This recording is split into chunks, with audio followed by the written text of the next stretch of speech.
দুই পা ও এক হাত একেবারে অচল।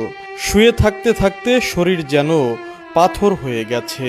শুয়ে শুয়েই এক হাত দিয়ে পাখার হাতল তৈরি করে জীবিকা চালাচ্ছেন মাহতাব হোসেন। এলাকায় অনেকেই তাকে ভিক্ষা করার পরামর্শ দিলেও সে পথে হাঁটেননি তিনি। আত্মসম্মানই তার সবচেয়ে বড় শক্তি। কাজ করেই বাঁচতে চান মাহতাব হোসেন। জীবন নিয়ে যাদের শত অভিযোগ, প্রাপ্তি আর অপ্রাপ্তির হিসাব মিলাতে পারেন না, তাদের জন্য মাহতাব হোসেন হতে পারেন সাহস আর অনুপ্রেরণার এক জীবন্ত উদাহরণ। অভাব কিংবা সাময়িক কষ্টে যারা হতাশ হয়ে পড়েন, তারা একবার মাহতাবের জীবনের দিকে তাকিয়ে ভাবুন, এতটাও কি কষ্টে আছেন আপনি?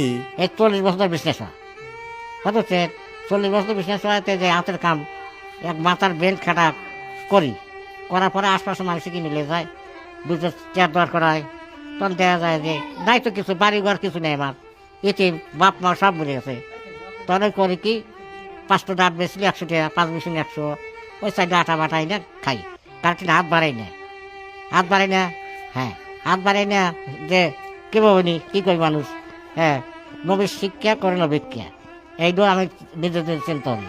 মানে আল্লাহ এইটা থেকে যা কামাই হয় 200 টাকা সদাই মধ্যে খাই, কি 200 টাকা আটা আনলাম, আইনা 2টো রুটি মুটি খাইলাম, এই যে ভরে চলতেছে আমি।